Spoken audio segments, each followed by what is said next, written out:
Animal tissue के बारे में जानेंगे। ठीक, एनिमल टिश्यू क्या कहलाते हैं, इनका इंपॉर्टेंस। तो ग्रुप ऑफ सेल्स जिनके ओरिजिन सिमिलर होते हैं, function and structure generally similar but different भी हो सकते हैं, उन्हें क्या कहेंगे, tissue. Means group of cells मिलकर क्या बनाएंगे, टिश्यू।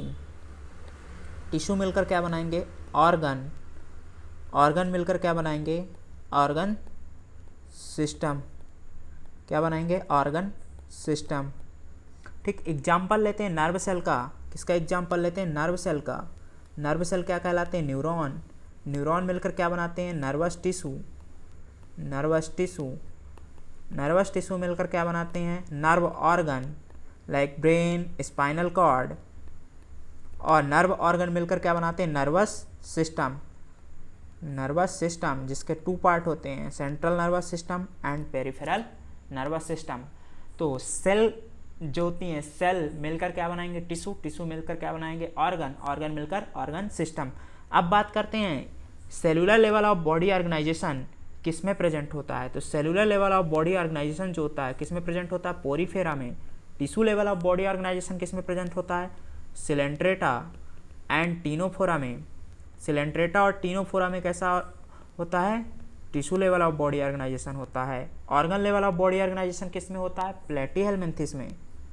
किस में होता है, प्लेटीहेल्मिन्थिस में। Organ system level of body organization किस में होता है, Aschelminthes to Chordata. Aschelminthes to Chordata, उसमें क्या होता है, organ system level of body organization होता है। ठीक, अब बात करते हैं टाइप ऑफ टिश्यू के बारे में। किसके बारे में बात करते हैं, टाइप ऑफ टिश्यू। टिश्यू जो होते हैं कितने टाइप के होते हैं, टाइप ऑफ टिश्यू। टिश्यू कितने टाइप के होते हैं, according to the function. According to the function tissue को जो है 4 टाइप में डिवाइड किया गया है। कौन कौन से हैं 4 type, epithelial tissue. Epithelial tissue. दूसरा कौन सा हो जाएगा, connective tissue, muscular tissue and neural tissue या नर्वस टिश्यू। कौन कौन से 4 टाइप हो जाएंगे, न्यूरल टिश्यू या नर्वस टिश्यू। ठीक, अब बात करते हैं एपिथेलियल टिश्यू के बारे में। इनका हमारी बॉडी में क्या रोल है, इनके फंक्शंस के बारे में जानेंगे। ठीक, तो बात करते हैं किसकी, एपिथेलियल टिश्यू की। किसकी बात करते हैं, एपिथेलियल टिश्यू की। एपिथेलियल टिश्यू की।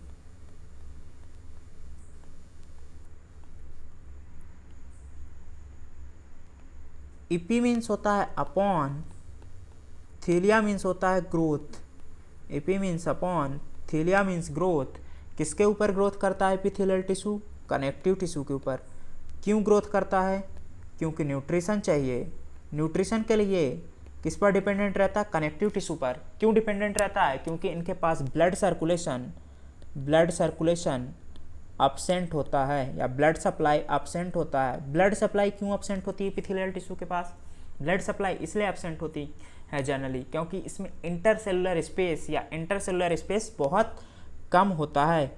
इंटरसेलुलर स्पेस लेस होता है, बहुत कम होता है, इसलिए इनमें जो होते हैं ब्लड सर्कुलेशन या ब्लड सप्लाई एब्सेंट होती है। एपिथेलियल टिश्यू में जो है हाईएस्ट रिजनरेशन पावर होती है। मिनिमम रिजनरेशन पावर की बात करें तो minimum regeneration power nervous tissue में होती है। During embryonic development epithelial tissue first origin होता है। सबसे पहले जो ओरिजिन होता है वो किस टिश्यू का होता है, एपिथेलियल टिश्यू का। ठीक, इसके बाद जो होते हैं, नेक्स्ट बात करें, इनकी सेल जो होती हैं, इनकी सेल एक रेगुलर लेयर के रूप में प्रेजेंट होती हैं। कैसी होती हैं, एक रेगुलर लेयर के रूप में प्रेजेंट होती हैं। इसके बाद बात करते हैं नेक्स्ट, इनकी सेल जो होती हैं कॉम्पैक्टली होती हैं, मीन्स पास होती हैं और इंटरसेलुलर स्पेस बहुत कम होता है। ठीक, एक डायग्राम देखते हैं, उसके थ्रू समझते हैं। मान लेते हैं एक कनेक्टिव टिश्यू है। ये क्या है? Connective tissue. कौन सा टिश्यू है? कनेक्टिव टिश्यू है। ठीक, कनेक्टिव टिश्यू, इसके ऊपर कौन ग्रो करता है? Epithelial tissue. तो ये एपिथेलियल टिश्यू की सेल्स हो गई। ये क्या हो गई? एपिथेलियल टिश्यू के सेल्स हो गए। ये एपिथेलियल टिश्यू का न्यूक्लियस हो गया, न्यूक्लियस। अब एपिथेलियल टिश्यू का जो सरफेस फ्री होता है उसे क्या बोलते हैं? Apical surface. क्या बोलते हैं? एपिकल सरफेस या फ्री सरफेस। ये वाला सरफेस क्या होता है? फ्री होता है, तो इसे क्या बोलते हैं? एपिकल सरफेस या फ्री सरफेस। जो कनेक्टिव टिश्यू के ऊपर ग्रो करता है उसे क्या बोलते हैं? Basal surface. उसे क्या कहते हैं? Basal surface. एपिकल सरफेस को also known as free surface. Apical surface को फ्री सरफेस भी कहते हैं। ठीक, अब बात करते हैं नेक्स्ट पॉइंट। एपिथेलियल टिश्यू की सेल्स भी कुछ मटेरियल का सिक्रीशन करती हैं और कनेक्टिव टिश्यू की सेल भी कुछ मटेरियल का सिक्रीशन करती हैं। ये दोनों मिलकर एक लेयर का फॉर्मेशन करते हैं जिसे क्या बोलते हैं? बेसल, जिसे क्या कहते हैं? Basement membrane. क्या कहते हैं? Basement membrane. दोनों मिलकर क्या बनाते हैं? एक लेयर बनाते हैं जिसे क्या कहते हैं? बेसमेंट। दोनों मिलकर एक लेयर बना रहे हैं जिसे क्या बोलते हैं? Basement membrane. क्या कहते हैं? Basement membrane. बेसमेंट मेम्ब्रेन जो होती है असेलुलर होती है, असेलुलर होती है, थिन होती है और नॉन लिविंग होती है। कैसी होती है? नॉन लिविंग होती है। ठीक, तो एपिथेलियल टिश्यू का जो फ्री सरफेस है उसे क्या बोला? एपिकल सरफेस या फ्री सरफेस। जो कनेक्टिव टिश्यू के ऊपर ग्रो करता है उसे बेसल सरफेस। एपिथेलियल टिश्यू और कनेक्टिव टिश्यू कुछ मटेरियल का सिक्रीशन करते हैं, ये दोनों मिलकर एक लेयर बनाते हैं जिसे क्या कहते हैं? Basement membrane. बेसमेंट मेम्ब्रेन जो होती है असेलुलर होती है, थिन होती है, नॉन लिविंग होती है। बेसमेंट मेम्ब्रेन जो होती है किसके बीच प्रेजेंट होती है? Between connective tissue and epithelial tissue की सेल्स के बीच प्रेजेंट होती है।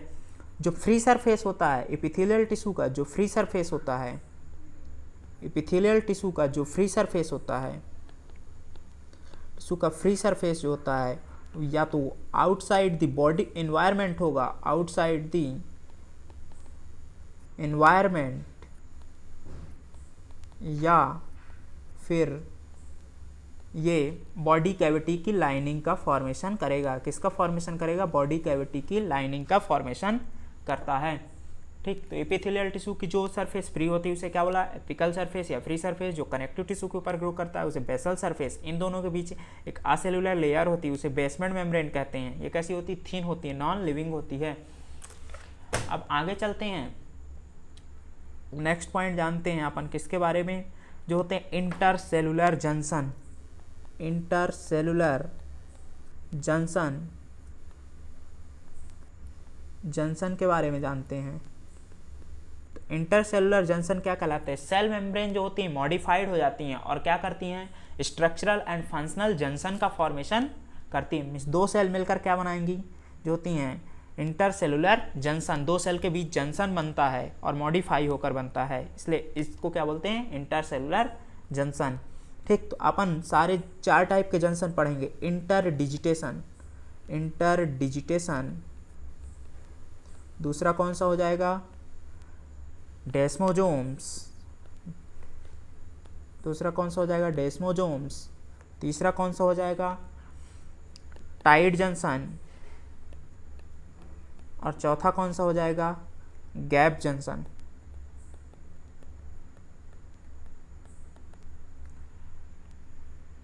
यदि बात करें इंटरडिजिटेशन की तो ये कहाँ प्रेजेंट होते हैं? ये ट्रांजिशनल एपिथेलियम में प्रेजेंट होते हैं।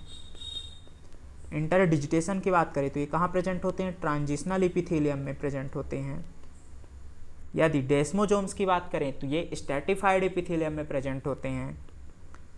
स्ट्रैटिफाइड एपिथेलियम में प्रेजेंट होते हैं।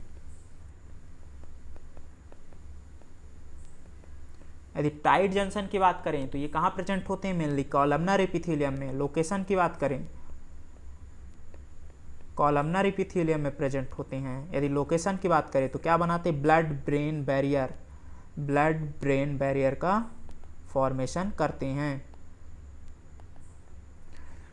नेक्स्ट पॉइंट की बात करें गैप जंक्शन, तो गैप जंक्शन जो होते हैं कहाँ प्रेजेंट होते हैं, हार्ट मसल में। हार्ट मसल में जो होता है इंटरकैलेटेड डिस्क में प्रेजेंट होते हैं। इसके अलावा ये हार्ट मसल के अलावा इलेक्ट्रिकल सिनेप्स या न्यूरॉन में प्रेजेंट होते हैं। अब स्ट्रक्चर देखते हैं किसकी, गैप जंक्शन के स्ट्रक्चर देखते हैं और टाइट जंक्शन के स्ट्रक्चर देखते हैं और डेस्मोसोम्स के। तो अपन एक सेल लेते हैं, एक ही सेल में सारे जंक्शन को रिप्रेजेंट करेंगे। सबसे पहले बात करते हैं इंटरडिजिटेशन की। तो इंटरडिजिटेशन में क्या होता है, दो सेल मेम्ब्रेन जो होती फिंगर लाइक प्रोजेक्शन निकलते हैं और आपस में ओवरलैप कर जाते हैं, इसे क्या बोलते हैं, इंटरडिजिटेशन। इसे क्या कहते हैं, इंटरडिजिटेशन। इसके बाद बात करते हैं डेस्मोसोम्स की। डेस्मोसोम की जो होती हैं सेल मेम्ब्रेन स्वेलन अप हो जाती हैं और उससे कुछ फिलामेंट निकलते हैं, उन्हें क्या कहते हैं, टोनोफिलामेंट। उन्हें क्या बोलेंगे, टोनोफिलामेंट। इसके बाद नेक्स्ट जंक्शन की बात करें टाइट जंक्शन की, तो टाइट जंक्शन में क्या होता है, one cell to another cell substance के मूवमेंट को प्रिवेंट करते हैं। क्या करते हैं, सब्सटेंस के मूवमेंट को प्रिवेंट करते हैं।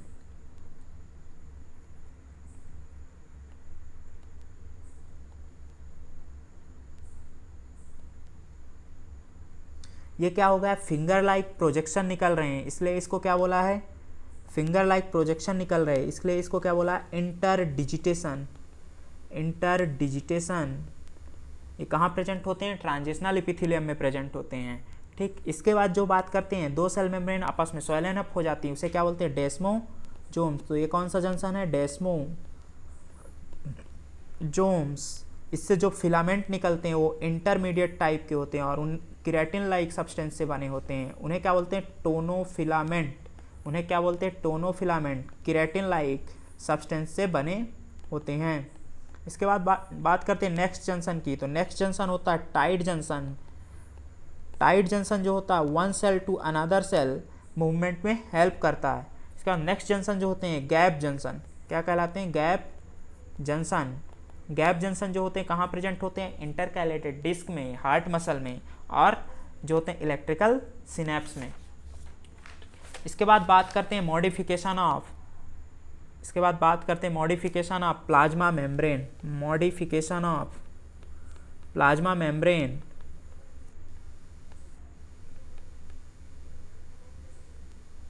प्लाज्मा मेम्ब्रेन के मॉडिफिकेशन के बारे में जानते हैं। तो प्लाज्मा मेम्ब्रेन मॉडिफाई होकर तीन स्ट्रक्चर को फॉर्म करती हैं, या तो विलाई या माइक्रोविलाई बनाएंगी।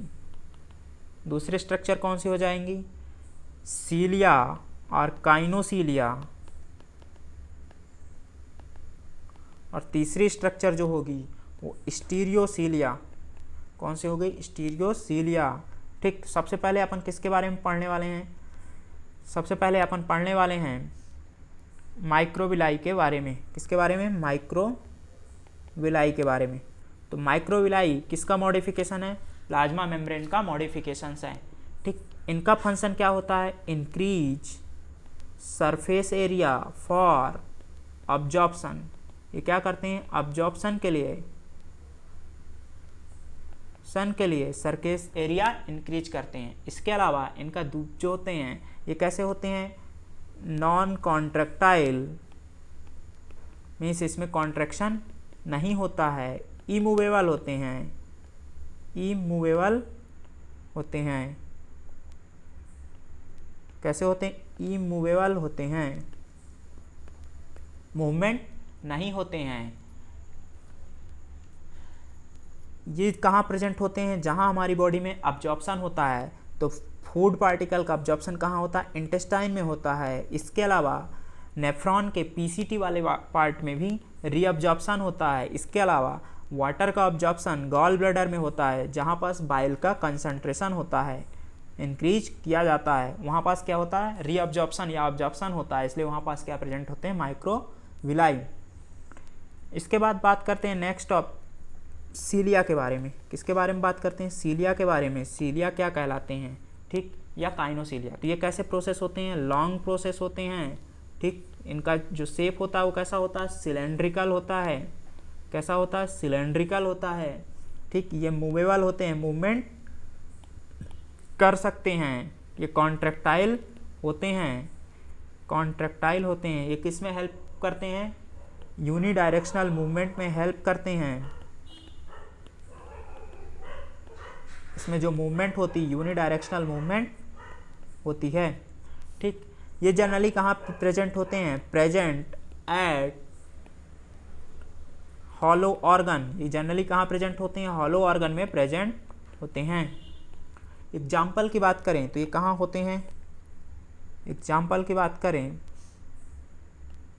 तो ये जो है ये hollow organ like trachea, uterus.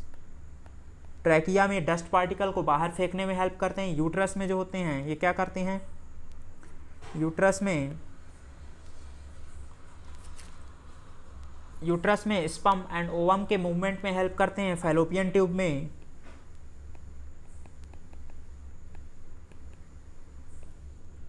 इसके अलावा ये एपेंडाइमल एपिथेलियम में प्रेजेंट होते हैं। कहाँ प्रेजेंट होते हैं? एपेंडाइमल एपिथेलियम में। एपेंडाइमल एपिथेलियम में CSF के कंडक्शन में हेल्प करते हैं। इसके बाद नेक्स्ट बात करते हैं किसकी? नेक्स्ट बात करते हैं अपन स्टीरियोसीलिया की। तो इनका मेन फंक्शन जो होता है क्या होता है? Increase surface area for storage. ये कैसे प्रोसेस होते हैं? लॉन्ग प्रोसेस होते हैं।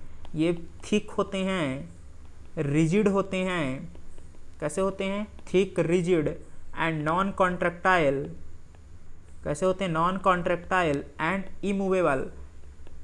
मूवमेंट नहीं होती है इनमें।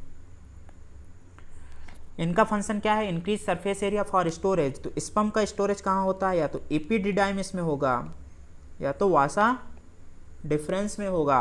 तो ये कहाँ प्रेजेंट होते हैं? स्टीरियोसीलिया, वास डिफरेंस या एपिडिडाइमिस में प्रेजेंट होते हैं। एपिथेलियल टिश्यू एक ऐसा टिश्यू है जिसकी ओरिजिन तीनों जर्म लेयर से होती है। एपिथेलियल टिश्यू की ओरिजिन की बात करें तो एक ऐसा टिश्यू है जिसकी ओरिजिन तीनों जर्म लेयर से होती है। कौन कौन सी 3 जर्म लेयर हैं? Ectoderm, mesoderm and endoderm. कौन कौन सी 3 जर्म लेयर हैं? Ectoderm, mesoderm and endoderm. ठीक, इसके बाद बात करते हैं अपन टाइप्स ऑफ एपिथेलियम टिश्यू के बारे में। तो on the basis of layer epithelium tissue को 2 टाइप में डिवाइड किया गया है। कौन कौन से? Simple epithelium tissue and compound epithelium tissue. Simple epithelium tissue and compound epithelium tissue. Simple epithelium tissue में जो होता है किससे बनता है? सेल की सिंगल लेयर्ड से बनता है। कितनी लेयर होती हैं? सेल की सिंगल लेयर्ड होती हैं। और कंपाउंड एपिथेलियम में जो होता है मल्टी लेयर्ड होता है। ये कैसा होता है? मल्टी लेयर्ड होता है या 2 या मोर देन 2 लेयर से बनता है। किससे बनता है? 2 या मोर देन 2 लेयर से बनता है। ठीक, इनका सिंपल एपिथेलियम का मेन फंक्शन जो होता है अब्जॉर्प्शन, सिक्रीशन एंड एक्सक्रीशन होता है। यदि बात करें कंपाउंड एपिथेलियम की तो इनका जो होता है सिक्रीशन, एक्सक्रीशन एंड अब्जॉर्प्शन में लिमिटेड रोल होता है। इनका मेन फंक्शन जो होता है प्रोटेक्टिव फंक्शन होता है। प्रोटेक्टिव फंक्शन होता है। इसके बाद नेक्स्ट क्लास में देखेंगे